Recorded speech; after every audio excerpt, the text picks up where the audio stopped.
Welcome to the first episode of Inspired Podcast. I have Jim Davies with me from Pnuematic Customs. He's going to tell me why his nickname's Rim Jim. Wow.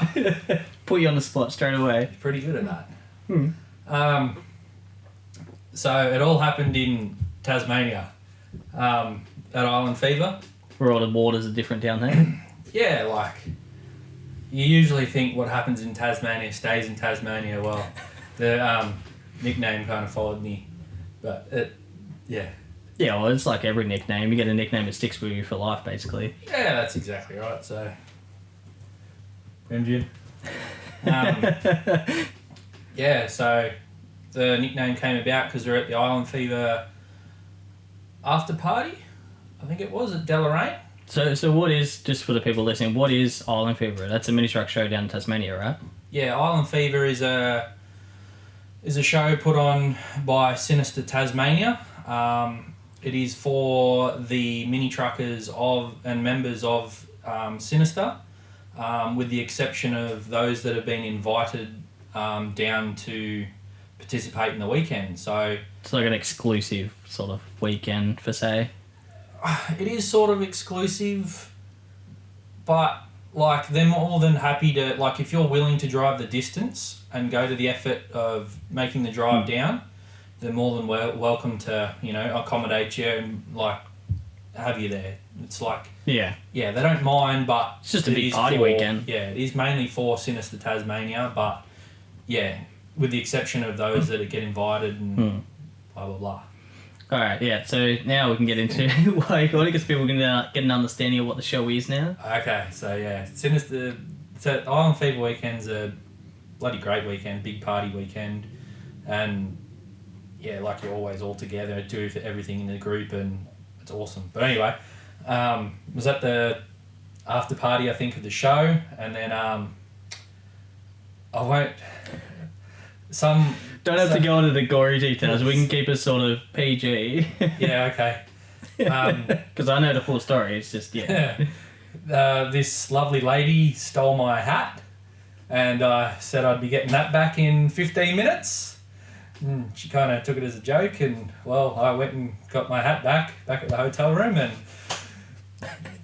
yeah, so Rim Jim and... We'll leave that to the imagination. Yeah. So that's how I got my nickname. So you got Pnuematic Customs now. You've just gone by yourself now. You were originally working at Twisted Garage, wasn't it? With what was his name again? Jason. That's his name. He's gonna hate me for not remembering that straight away. Bit of hesitant. But yeah, so you worked for Twisted for how long now? It was 3 years, isn't it? Yeah, like just actually like 3 years and like a month sort of thing. It's close enough. So yeah, 3 years, but yeah. It's close enough. It's long enough. Yeah. So yeah, I worked for Jace for 3 years. Yeah. And then went out on my own. Yeah, it'd be a bit different now. You gotta do all your taxes now. Yeah. One thing I've noticed is one thing that I've mainly noticed is the amount of help that you get from everybody about starting up a business, whether it be, Uncle John over there doing whatever to Betsy that, bakes bread. She's like always giving advice.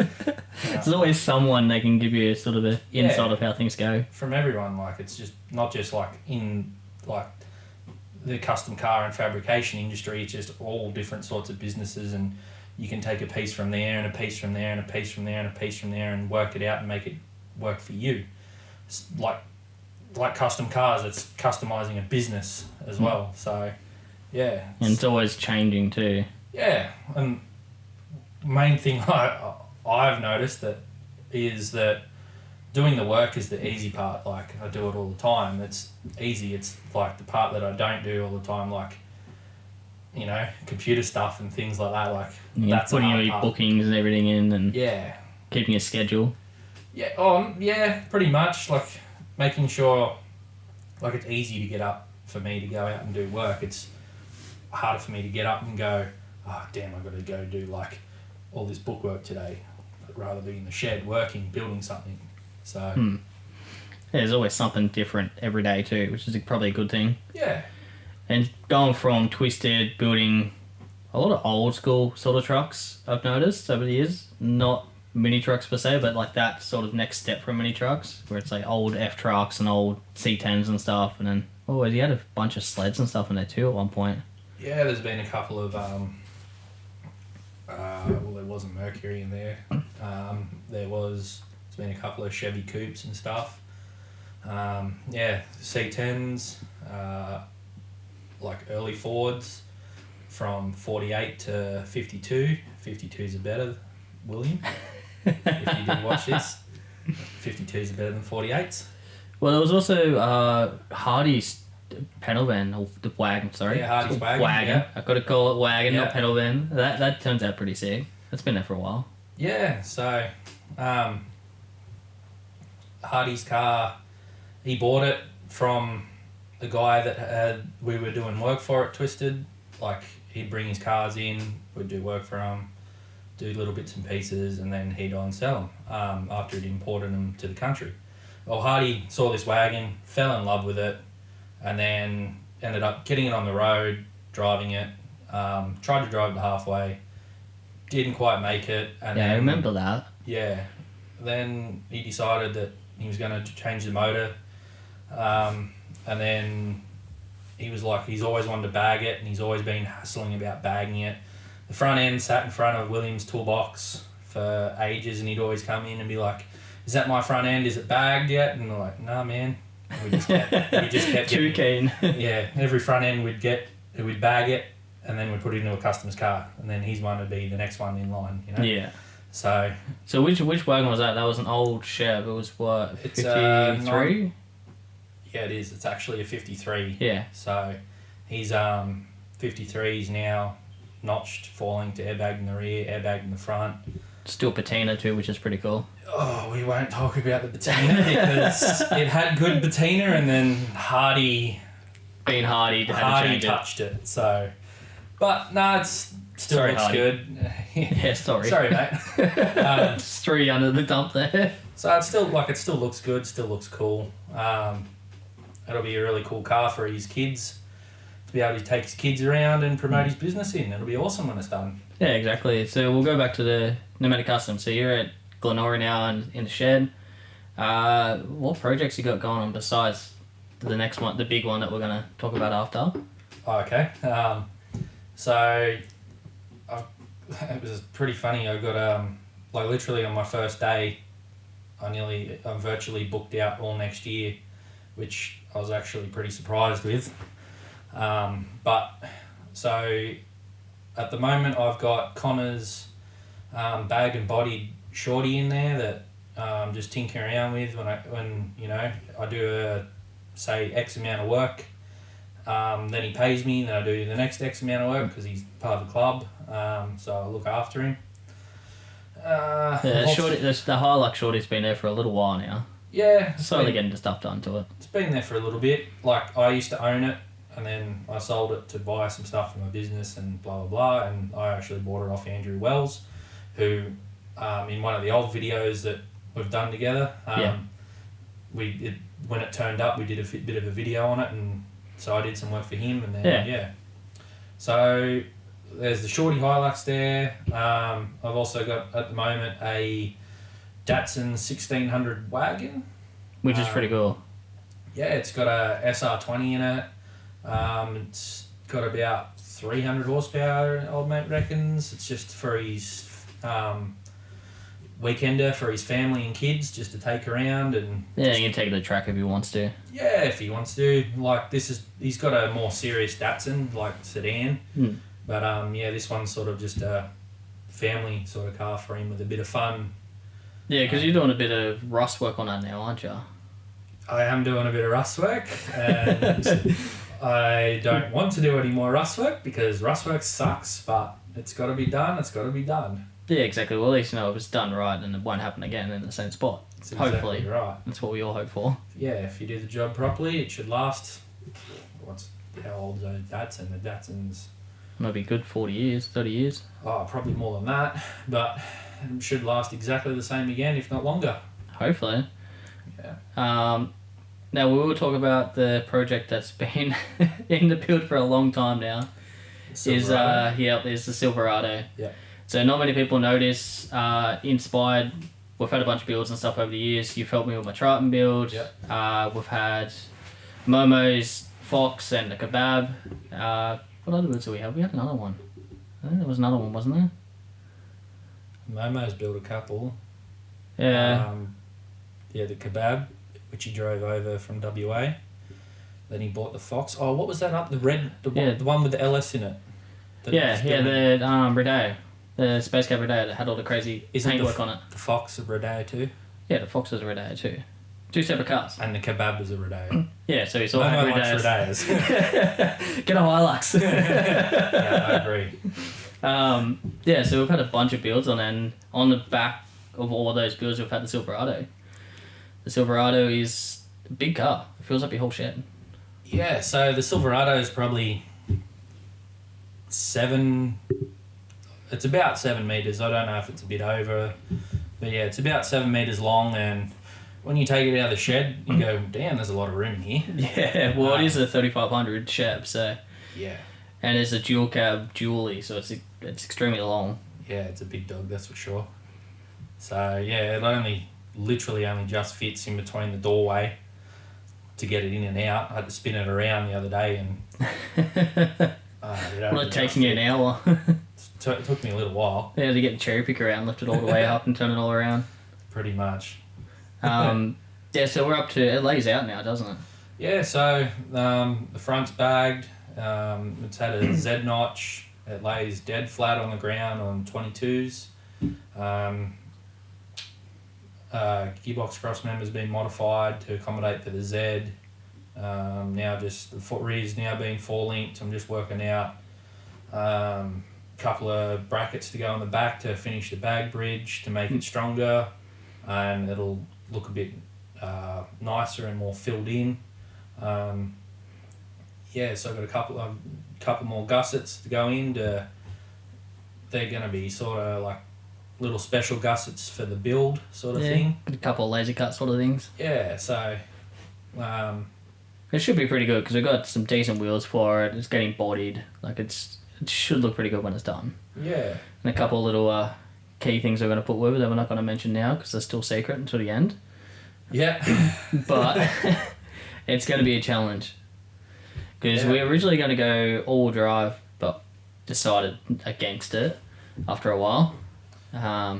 Which was unfortunate because it would have been pretty cool to have it all-wheel drive and bodied, but... Yeah, we tried. Yeah, just couldn't quite make it work, so... Well, I think we could make it work, but I think it was just going to bind too much. It just wouldn't work. Yeah, it wouldn't have looked right. It just would have looked odd. And There's not much room there either. That's exactly right. Because you got the CVs and everything on the front, plus you're trying to build a bridge in the small area of the spindle. Yeah, there wasn't a lot of room. Yeah, but we do have some decent wheels on it though. That's the one thing I really like about it is he actually bought the right wheels for it. Oh yeah, I reckon. Yeah, he's got billet 22-inch Alcoas, truck rims, proper ones. 10 stud, big dogs. Yeah, changing it from 8 stud to 10 stud. So there's a little thing for people to be motivated for. Yeah.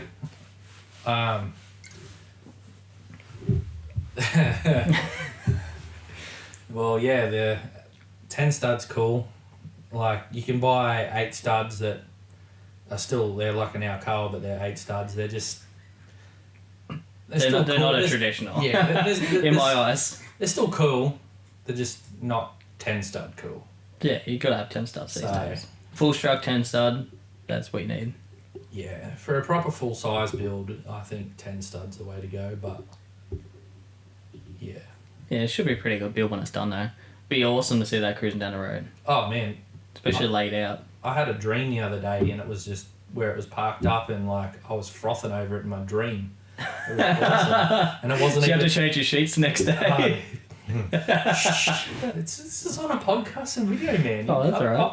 He's confident. Yeah, that's alright. But yeah. There's no hiding from you. I know what happens. I leave put you, remember?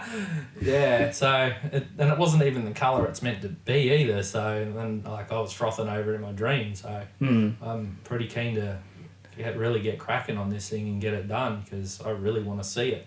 Yeah, the colour we got for it, I think, is going to be really good. Yeah. It's going to stand out. Well, it doesn't really matter what colour it's going to be. It's going to stand out no matter what. So. Well, it's going to be the biggest fucking thing on the road. Pretty much. Like, I think on the Central Coast when we took it driving before we put it apart, you couldn't even go around a roundabout. I had to like cut across the roundabout for it to actually turn. Yeah, It was that long. Well, yeah, it's bloody long, that's for sure. Yeah. Alright, so we're going to go on to the questions. So I had a bunch of people ask me questions to ask certain podcast people. Ah. It's nothing bad. It's nothing bad, I promise. Right. So we had one guy ask us, why do we do mini trucking? And I know that's a hard one to answer because I've been trying to figure out an answer for it myself for the last 5 years. I can't figure it out. Why do we do mini trucking? A lot of different reasons. That's a good question. And I guess it depends on each person because I'm sure not everyone will have the same answer. Yeah. Which is why I think it's a perfect answer for the podcast because each person's going to have a different opinion about it. Like for me, it's not about building the trucks because they're a headache. But it's social gatherings for me. This is a good question and it's kind of got my heart racing a little bit. I like this. Good question. Yeah, it's a tough one to start off with. So, I guess, what was the question again? Oh, now you're making me think. Why do we do mini trucking? Yeah, why do we do mini trucking? Well, the reason I do mini trucking is I don't want to do anything else. Like, I love a lot of other things, but, like, mini trucking's, that's it. Like, it's awesome. Like, from the cars to the people, to everything in between, you know, like life moments. You'll hear people talk about, you know, they met their life partner due to mini trucking and things like that. I wish that had happened to me, but... Because you're still single over here. Yeah. Single! He's on Tinder. Yeah. Single and unattractive. Whoops. I need a haircut. Oh, you're telling me. I haven't shaved in like a week and I'm fucking feeling bad. I've been playing one. So, mini trucking, right. Yeah, like, I like four drives, I like motocross. I've always been into motocross and I always wanted to get my bike around, so I got a ute and a mate of mine had a ute and like on the first bag truck that was it, that was so cool. That's why I do mini trucking. It was just the coolest thing I've ever seen and it's different too, like it's not like a normal domestic car, you put airbags in it, it's just low. Like that's pretty much bolt in sort of stuff. With mini trucks, nothing's bolt in. Yeah, I liked, you know, creating things and like... And good with your hands. Yeah, I've always been practical and been able to pick stuff up and like figure it out and make it work and like mini trucking just fell into that, you know, like it was just, that was it, just picking it up and fiddling around with it, making it work and yeah, so and then I love building cars, doesn't matter, it's virtually whatever car you can find, you put airbags in that thing, it just makes it 10 times cooler. Yeah, 100%. Like 10 times cooler. And then you can take it to the next level by, you know, body dropping it or actually notching it, getting it laying flat, whatever, it doesn't matter. Like, you can do anything really. It just, yeah, like, it's crazy. That's why I like mini trucking. That's why I do mini trucking is I can put, like, caddy lights in the back of a Hilux and then, you know, I can roof chop it, you know, I can put a motor out of a Commodore into it and try and cram it into this tiny little space, you know. Mini trucking's like the traditional mini trucking was like hydraulics, air shocks and blah, blah, blah. Oh, here we go. You're touching on a very grey area right now. Yeah, everyone's got their idea of traditional mini trucking, but like the idea of mini trucking is to get the car as low as you can get it with the biggest wheels you can, you know, so trying to get it as low as you can with the biggest wheels you can, and then you're trying to cram some stupid big motor into it that doesn't fit, or, you know, like I tried. Yeah, so, with your Hilux. Yeah, so it's just keep being creative. That's mini trucking. It's home, really. That's a good answer. Yeah. It's home. Yeah, it's home. So spiritual. I know, right? You're going to turn hippie next week, then turn vegan. Yeah. Shh, don't tell Nanny. Sorry, Nanny. Yeah, so mini trucking is pretty much just... you can do what you want with it. Yeah. There's no expectations about it either. Like, everyone has their own sort of way how they want to build trucks. There's no set way to build a truck, which is what I like about it. Because when you go in the Commodore scenes and the Ford scenes, there is set ways people build their cars. Yeah. That's why they all look the same. Yeah, Well, like... most of the same. You do, like, you still kind of do get that mini trucking, like I saw a car the other day that got built, and I was looking at it and I go, I like everything but that. But you know what? That's my taste. That's what they want. It's still cool as hell. You know? Hang on, excuse me. Good effort. My bad. The beer got to me. We haven't even finished our first beer and you're already copping it up. Oh, well, I've had a couple before I come here. So, Oh, well, there we go. That must be. yeah. Yeah, to ease the pain. Yeah.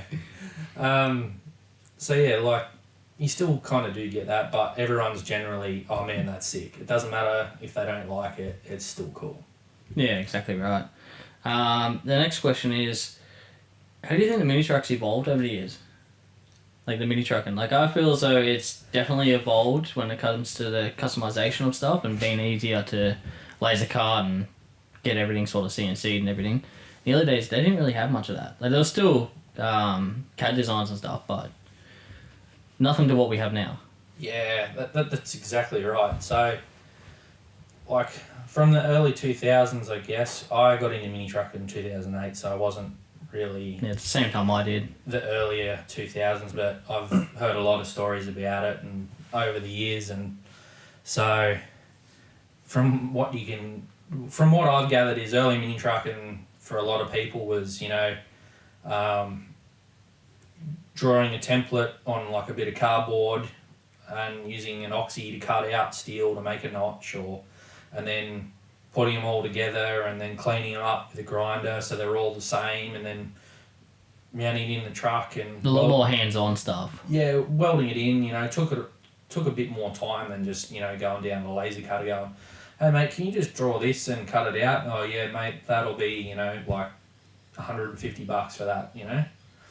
No worries, thanks, go, pump, there's all your gussets, pump it together. Whereas back in the day, you kind of had to, I guess, improvise more on that. And yeah, early mini trucking was, you know, a notch, or even before that there wasn't a notch, you know. You just, it was just bags on leaves. Yeah, just leaf sprung, mono leaf sprung. Yeah, there was a lot of trucks back then that were a lot of bag on leaf, like mono-leaf setup. Yeah, people don't realise there is some trucks around still today that have it. That's exactly right. There's still some trucks around today that are exactly the same as the early 2000s. And there's nothing wrong with that because they still drive perfect. Yeah, exactly right. But, like, it's definitely... The way technology has evolved has definitely made it easier to be able to build your mini truck to a better standard. Where, you know, like, if you were to build something the same way you built it back in the day, chances are the thing would never see the road today.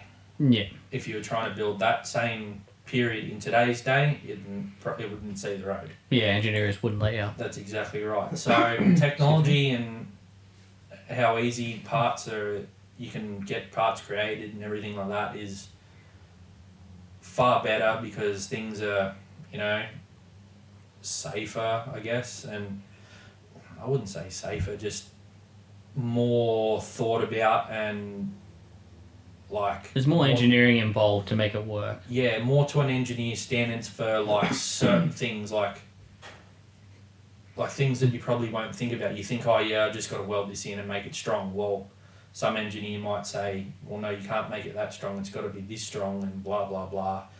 The main thing to do is obviously speak to, when you start a builder, speak to an engineer, follow their directions on how they want everything done, and then you shouldn't have any problems getting on the road. Which we probably should have done with my Triton. I'm not going to lie. But we did have fun making that. That we was did. that was good fun. I was actually watching that video today.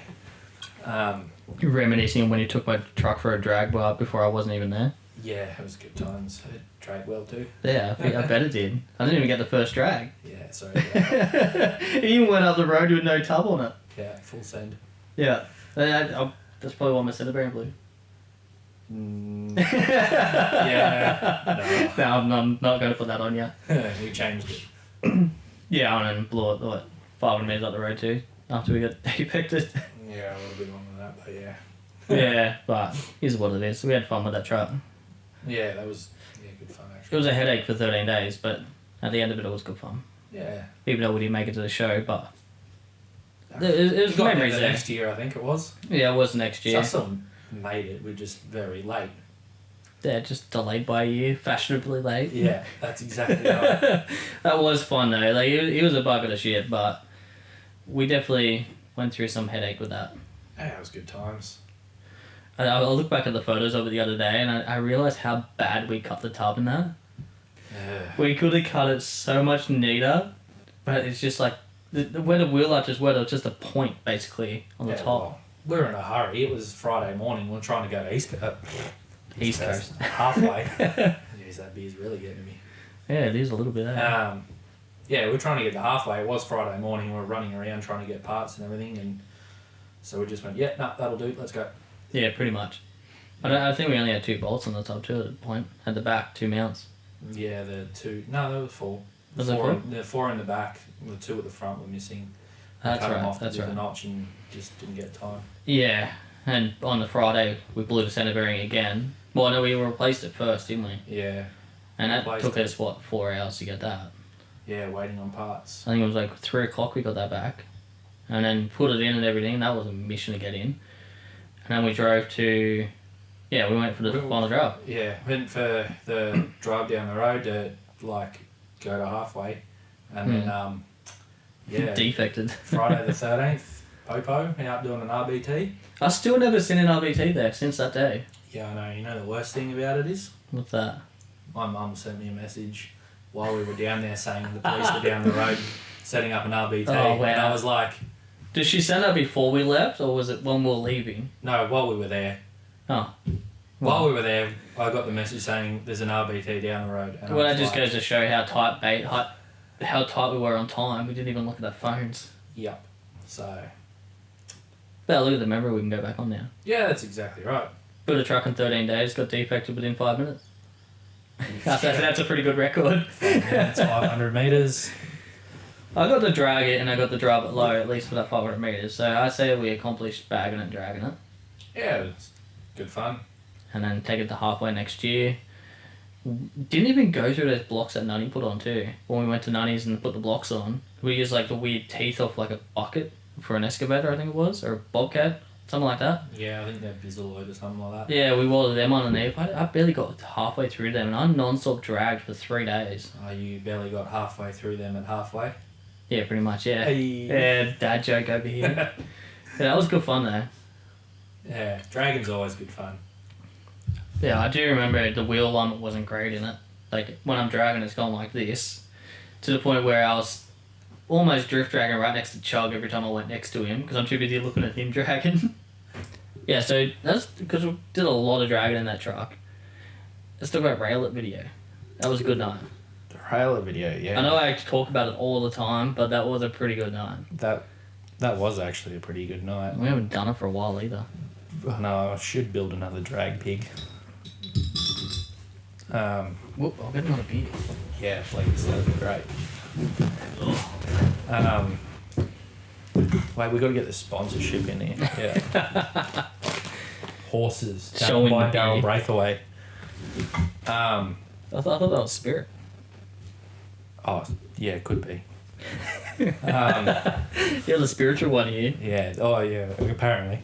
Yeah, that The rail night we video. went- Yeah, that was actually a really good night. So Is that how many people we had out? We had like 5 people that night, didn't we? 5 or 6 people. So we had your truck, Chug's truck. No, no, it was just No. the 2 truck. Oh no, it was actually, small. yeah. Calamari come out later, and so did Dukes. yeah, And Dougal came out in the then- Frontier L. Yeah, Calamari come out in his truck before it had all its work done. And Which is the blue space cab from Image Conversion, has the 2J in it. yeah, that one. And Sean Dugal. That's where we had Tommy or someone there too.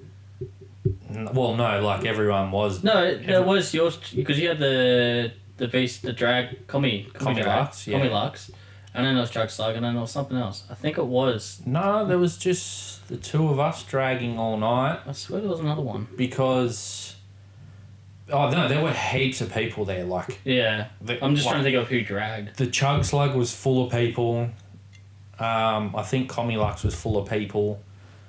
And like heaps of people just wanted to come out and watch. Because dragging was always a good time. Yeah, it's also red hot. Yeah, well, That's why we go in the middle of nowhere. Yeah, you go out into the middle of nowhere and usually you don't have any issues, which we haven't so far. Yep. Touch wood. Touch wood. And we're not going to disclose our location either. Yeah. So if anyone asks us, we're not telling you. We have a set location. Yeah.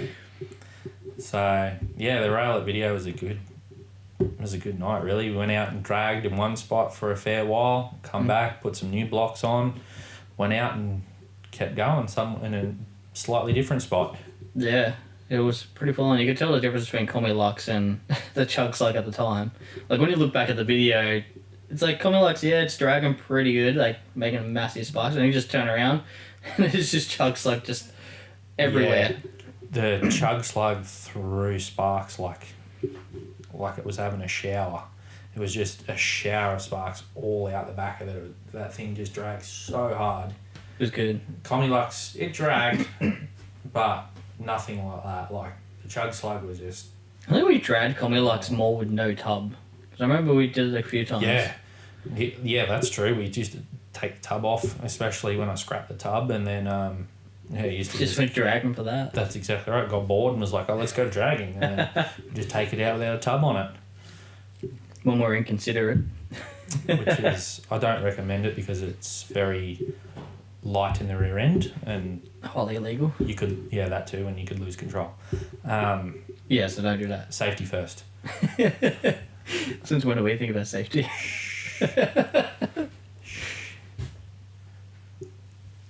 Oh, Mr. Russell? He's alive. He is emerged. That's Russell. Bananas! Hello, Mr. Russell. That is Russell. For those wondering, it's my housemate Russell. Mr. Russell's out. Yes. As you might know as Mr. Slick from ECC that runs ECC.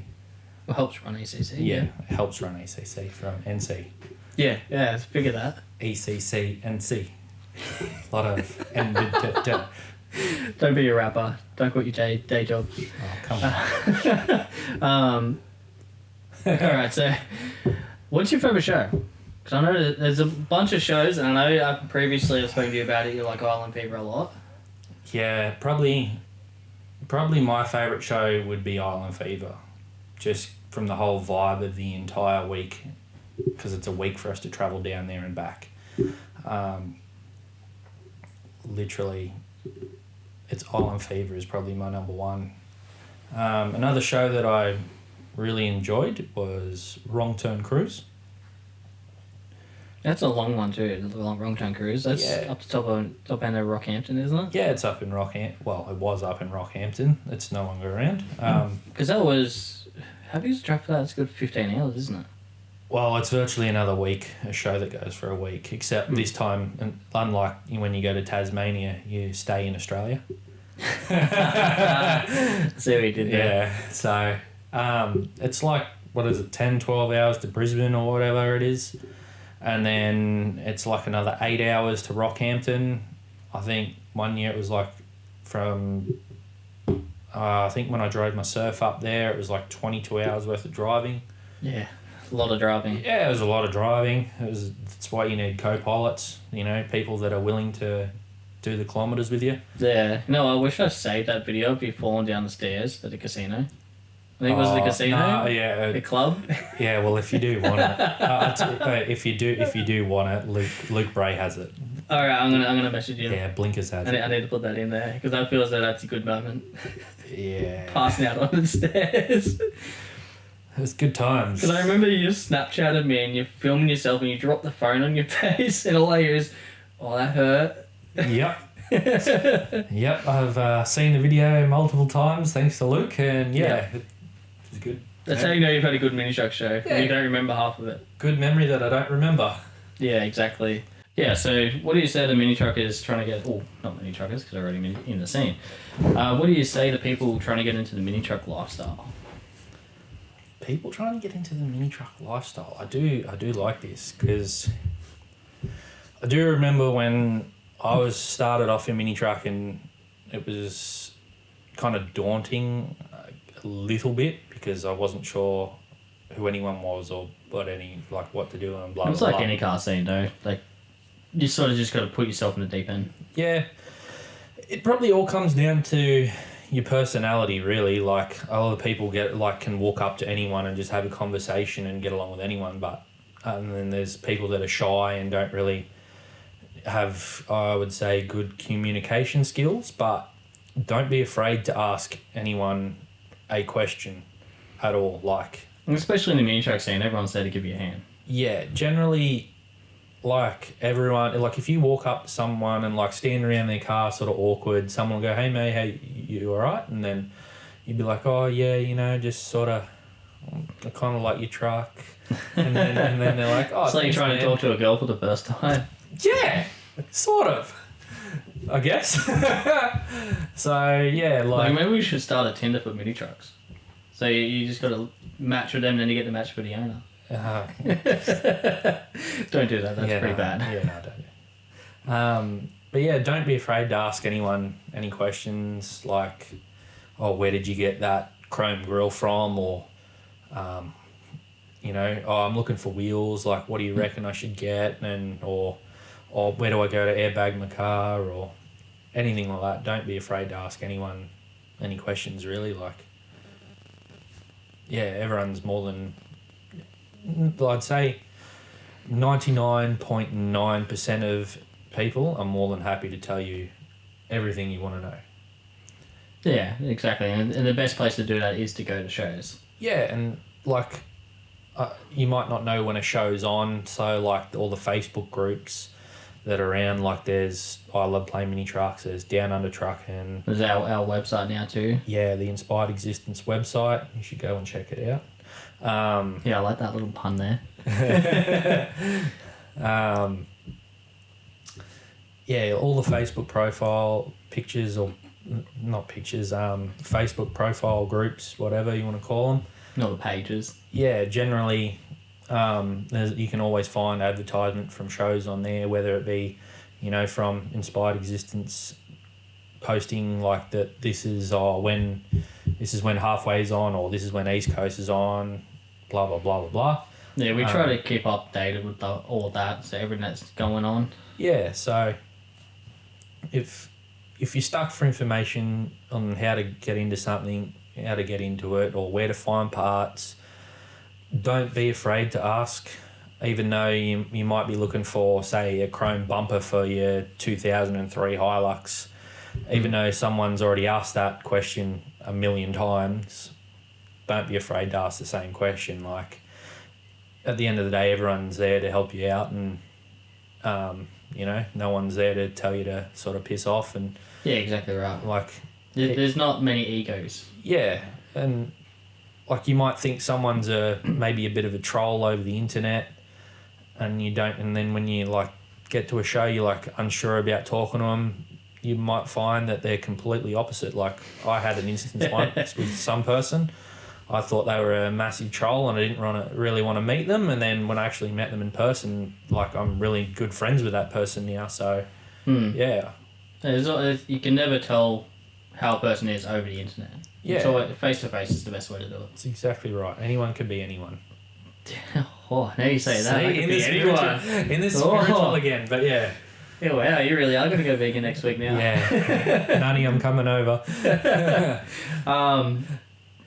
What was I going to say? What's the plans with the business now? Are you just going to move forward and go more into the airbag suspension side of things, or more fabrication side of things? Like, I mean, like rust work and all that sort of stuff. Oh, I definitely want to get away from the rust work if I can, but like I've said, I'll still do it, but I'd rather do airbag suspension. You know, I love doing chassis work and airbag suspension, and then being creative with doing like wheel tubs and putting bead rolls in, doing some good designs and trying to get creative. And it's also a big learning curve for you now too, because 5 years ago you're doing the basic sort of stuff, when Twisted now getting more into it and evolving the business more, so Yeah, well, it's a big learning curve. yeah, I learned heaps from Jace. So, and I've learned heaps from like other people as well, which has been good. So I just wanna build cool cars for people, so then I can eventually go cruising with them. Like, I'd love to have a one-stop shop, like a shop that I'd kind of would say, as a mini trucking style, he's not really a mini trucking shop, but he was a mini trucking shop. One that I'd probably like look towards going down the same route. I'd like to do is DTK Grain. You know, like a one-stop shop, drive in, drive out. Yeah, they've evolved over the years from a little shed. Yeah, Just props to him. He's no longer doing just, you know, your little mini truck jobs here and there. He's now doing big elite builds now. Yeah, so I'd like to be able to do the same thing eventually.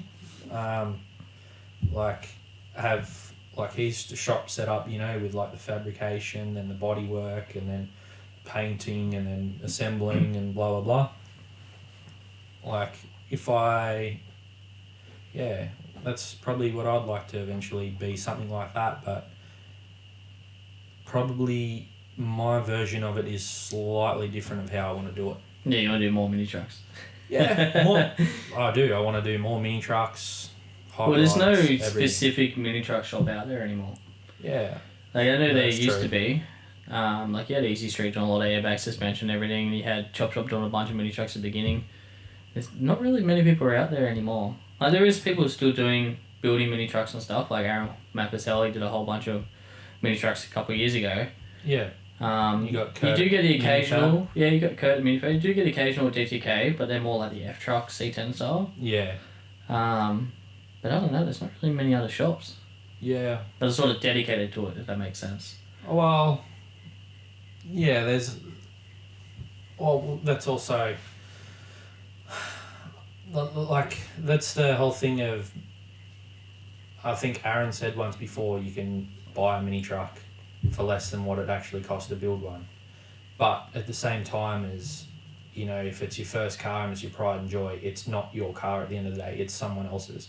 Sure, you're putting your own touch on spin on it, but like, yeah, I bought a mini truck off people before, and I've also got my very first car that I'm building too, and like 3 months body shop. Yeah. Yes. And I'm not gonna let that down. Alright, there's a shot. Okay. Yeah, but yeah, that's my shot for the night. Yeah. Like that car is special to me because it's something like it's my very first car. It might not mean anything to anyone else, but to me, like that's my first car, you know, and I want to be able to build it, and I know what I want it to be. Yeah, I get that. That's how I am with my shitty Volvo wagon that I've got. Yeah. I've had that for 16 years, the same thing. Yeah, so it's not quite the same as, you know, buying one, which I think why there aren't as many mini truck shops around is because you can just buy one for, you know, a couple grand and then as compared to paying someone to build one from start to finish. Yeah, we did a video not too long ago talking about how much it costs to build a mini truck just by 2 different setups, and both setups were about 20 grand. Yeah. Like these days you can buy a truck for under 10 grand that's regoed and engineered. Yep. They might be a bit rough, but they've already had all the work done. That's exactly right, and then you can put your own spin on it. So that's what a lot of people do. That's why every time you see a truck come up for sale, it's been handed through a bunch of different people, because unfortunately with the mini truck scene, I feel as though people just get involved just for the sake of, oh, this is cool, I'm going to get into it, and then they get over 6 months later and they sell it off. So a lot of the trucks just keep getting on-sold, which is, I think, sort of not a good way to do it, in my opinion. But I'm also the type of person that likes to keep a car for as long as I can. Yeah, like, I think a lot of people call them, like, you'd call them scene hoppers, you know? Yeah. Oh, this is cool, I'll do this for 10 minutes. And then they're like, oh, that's cool, I'll go over there and do that. And sell that for double the money they paid for it and then go somewhere else. Yeah. Yeah, or, you know, like, you see it quite often, you know, someone buys something, maybe do, like, one thing to it or nothing at all, and then it's up for, like, double the price that they bought it for. And a mini trucking community is that small, or I wouldn't say small, I'd say that tight, that... But the community's small around it. Well, yeah, but it's also that sort of tight that everyone knows. Everyone's gone, yeah, right, he paid, you know, $2,000 for that yesterday, and like next week it's for sale for, you know, $8,000, but he hasn't done anything to it. Like, he's just trying to make money. Yeah. Whereas everyone... That's what we see, but probably everyone else not in the scene probably don't see that either. Everyone in the scene sees that. But that's like every scene though. That's exactly right. Hmm. So I think that's why there aren't as many mini truck shops around at the moment. Just because of... It's also a lot of money to come up with to begin with just to build a mini truck. Yeah, and a lot of them are P-platers. Like, I started out as a P-plater, and to come up with, you know, $20,000 as a P-plater, you've either got to borrow money from mum and dad, or you've been sold everything. You've been awesome at saving money since you were 12. Which is never going to work. Oh, there's one or two randoms that do it, but yeah, I know. It wasn't me. I physically can't do it now. Yeah, it wasn't me. I'm broke as hell. So, yeah. But it also comes down to like how motivated you are to build something. That's exactly also the biggest question. And generally, the more motivated people end up staying in the scene, and you know, they'll build their truck, have it for like either for life, or they'll have it for a very long time, and then go, you know what, it's time to build something else. Yeah, I know a bunch of people that have done that, where they've bought like a cheap mini truck for like $5-6 continuously fixing it, and they're like, well, I'm just going to build something now because I already know what I've done to fix that, and they go on and build their own truck. Yeah. I think that's a good example of it. Yeah. A lot of people do that. Yeah, like I'll be doing that. Like I haven't bought a truck. No, but technically I haven't built one. You built one. We built one, but yeah. Yeah, but we've had the truck and done a sort of our own spin on thing. But I do. Deep down, I do want to buy a truck that's already bagged and put my own spin on it, just because it's easier. Yeah. And it doesn't cost as much. But I think in the long run, building something after once you've owned a truck, all the things that go wrong with them, all the things you need to continually, well, I wouldn't say continually fix, but... Well, it all comes down to if you're going to drive it as a daily or not. Yeah. No, me, it'll be daily. Yeah, if you drive it as a daily, especially if you're switch happy, you know, you put in more wear and tear on everything, rather than if you just keep it as like a weekend sort of thing, or take it out at night to go to the movies or whatever. I will admit, as soon as I went from 3/8 lines to half-inch lines in my Triton, it was non-stop hitting switches. Even when we were living in Kelly, but I was just driving up and down the driveway hitting switches. Because it wasn't on the road. I was switch happy. Yeah, nothing wrong with being switch happy. Yeah, I think we both know a person that's like that. Yeah. Mr. Dylan Jam. He loves hitting his switches when he drives. Oh, constantly fiddling with it. Yeah, but he's got a truck, so might as well use it. Yeah, that's exactly right. Yeah, and he cruises a lot, which is a good thing. Yep. Which hopefully they're going to get it sorted now, because it's gone up to, I think it's gone up to Kurt's shed now, getting new engine and stuff put in. No, it's going to... Or is it Scott's? Yeah, Scott Perry's speed shop. He's going to hate me for not remembering that. Yeah. But yeah, so at the moment they're doing... So Dylan blew up the truck, basically. He blew the bottom end or something in it.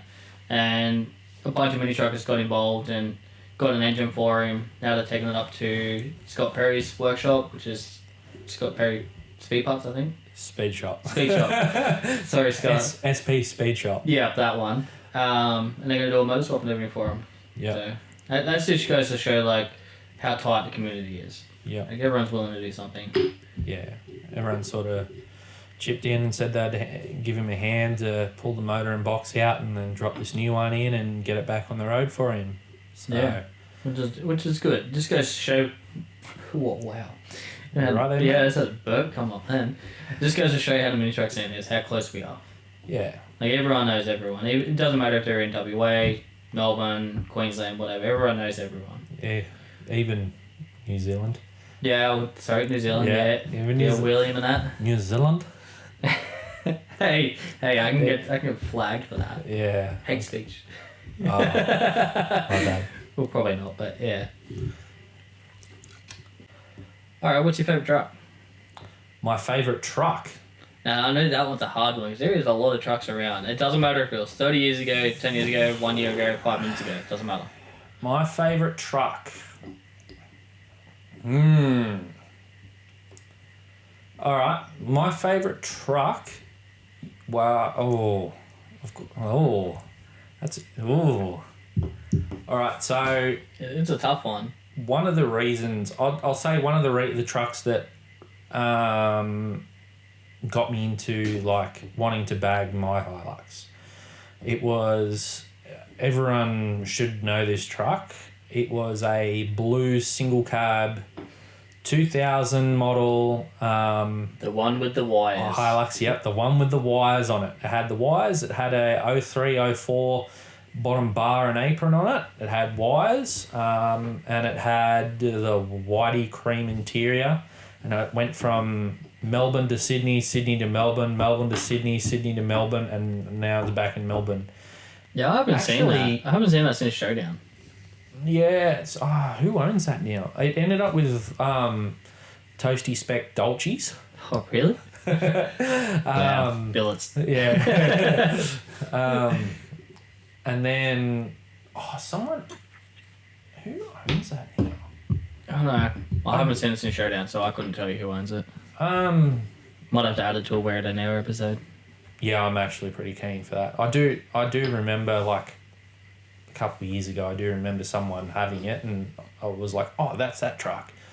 And I love that thing back in the day. Like, that thing was so sick. Because I think the last time I saw it was, like I said before, Showdown. Yeah. I think it was 2011. I had my handy cam when I was filming at the time. I got footage of it. Yeah, same But here. the next years, I haven't seen it since. Yeah, I've got this, like, I remember it at Central Coast Show. It was parked at the back next to the actual racecourse area there. Yeah, down the bottom there. Yeah. I got photos of it and I was like, I was frothing on it. That thing was my favourite.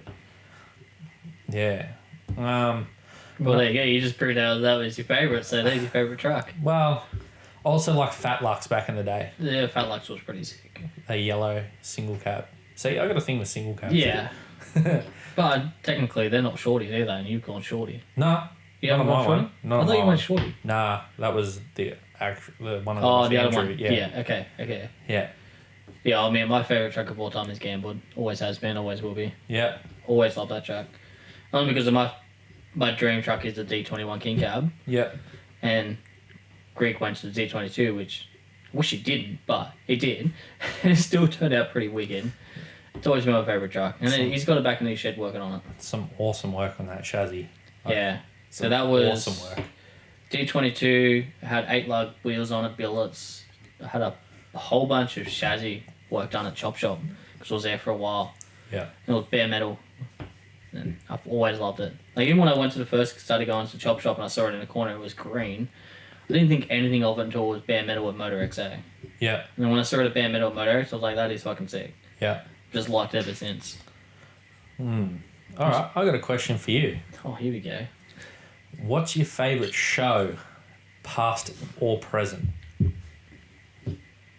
I don't have a favourite. You know? No, they're all good. Except for East Coast Cruise. Fuck Russell. No. I'm kidding. Wow. Are you out there listening, Russell? No, East Coast Cruise will probably be my favourite. Yeah. Just because it's a big weekend down in Jindabyne. I don't know, it's I like camping at Halfway. I do like camping, but I haven't actually really gone to many shows. Like, I haven't gone to Olympic or anything. I haven't gone to Wrong Turn. I've only stuck around Central Coast shows or within Newcastle, Sydney sort of based. I haven't really gone anywhere.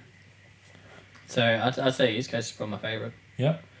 Mainly because it's a different vibe. Alright, now let me ask you this. Oh, wow. I'm supposed to be asking you the questions. I know, but I'm allowed to ask you the questions. That is true. Which East Coast? Which one? Was it like when it was at Jindabyne? See, I only went to Or- Basements Bay twice, but I didn't know anyone there besides Newcastle mini truckers. Yep. So, I'd say East Coast Cruise Jindabyne the first year was probably my favourite one. Yep. So you day I think it was tripped the it first to one. Bateman's Bay. Yep. That's a pretty long drive for a day trip. But Yeah, we day tripped. It was a long trip. Yep. But yeah, I'd say East Coast Cruise. I think it was 2016. I think it was second year, sorry. Was it the first year or second year? First year was 15 because I had my surf. Yeah, so it'd be the second year when I released the DVD. So yeah, it'd be 2016 was my favourite one. Yeah. Yeah. Just because we released the DVD and everything, and it was a good weekend. Yep. A lot of shenanigans happened that weekend. Yeah. All right. Another question. Oh, fucking hell. Tables a turn now. Yeah, I know, right? How do you like being the centre of attention? I don't. Well, I'm sweet with it. That's fair enough. No ego Yeah. involved, just I'm used to it. So, all right. If you could go to one overseas truck show, what I could would already it be? tell you what that is. Yep. LST. LST. Yeah. Yep. That's the plan. The one thing I've always wanted to do, and Sloan and I have been talking about it for years. Of course, for a Sloan. while. Of course, Sloan. Yeah, because he wants to go over there. I know, he's he's been kind of over. relaxed and everything, and He's been over once or twice. he loves over there. Yep. One thing I've always wanted to do is go to the States, say 3 weeks before LST, build a truck, drive the whole Route 66 to it, Yeah, sick. and then do a giveaway at the Let's show. do it. Oh yeah, if I gain the money. I'm broke at the moment. Yeah. Oh, Building trucks at the moment is too expensive. America's cheaper than here, but let's do Yeah, it. but Just a plane I gotta ticket get my over, isn't Bravo. it? I gotta get my Bravo finished first. Then I'll think about doing an overseas trip and this whole COVID thing. Yep. But I think LST, doing a giveaway and stuff, building some sort of American style, like Australian version of an American truck. Yep. So go over, you build like what they got, S10s and stuff over there. Yep. Get one of them, bag it, paint it, drive it to a show, giveaway. Yep. Do like sort of some sponsorship giveaway thing on it. Yeah, sick. Always want to do that, and Son and I have been talking about doing something like that for a while, Yeah, mad. which will be good. And more the merrier, anyone can come over. Yep. That'll be good. Hey? I've got to pee. Alright, so we're going to end that podcast right now. Thank you for coming on. We've got the insight of why your name's Rim Jim, Yep. what trucks you built, what we've done in our sort of shenanigans, so like all our railer video and that. I think we hit a couple good points in the mini truck scene too. Yeah. Talked about a few things. Talked a bit of shit. Drank some beers. Need to pee. So, for anyone wondering, obviously you booked out for a while, but for people wanting to know any information about what you do and where you are, where can they contact you? So yeah, you can. My name's Jim. Rim Jim. From Pnuematic Customs. You can message me on Facebook through my Pneumatic Customs page or on Instagram through Pneumatic Customs. And yeah, if you'd like some work done to your mini truck or custom or anything like that, just send me a message and we can have a chat and we can go from there. Yeah, so we've inspired. Don't forget, like and subscribe to our channel. Check Yep. us out on our YouTube, because this will be a video, obviously, because I've got to have double Yep. the income. Well, not really double the income, but like Double the exposure. Yeah, that's So the you got word a I bit was of looking for. podcast, bit Yep. of video. So this is a video also on our YouTube channel, so Inspired Existence YouTube channel, and also check out our website for all updates on events and parts, and got merchandise too. Which I'm punning that right now because I still got to get you a shirt because you're a part of Inspired. So. Yep. But yeah, we've got new shirt designs and everything else. So check that out and stay tuned for the next video. Yep. And next podcast. Yeah, Hopefully. stay tuned for someone else, not me. Yeah, I think the next guest is going to be an interesting one too. Oh, that's good to hear. Yeah. All right, done.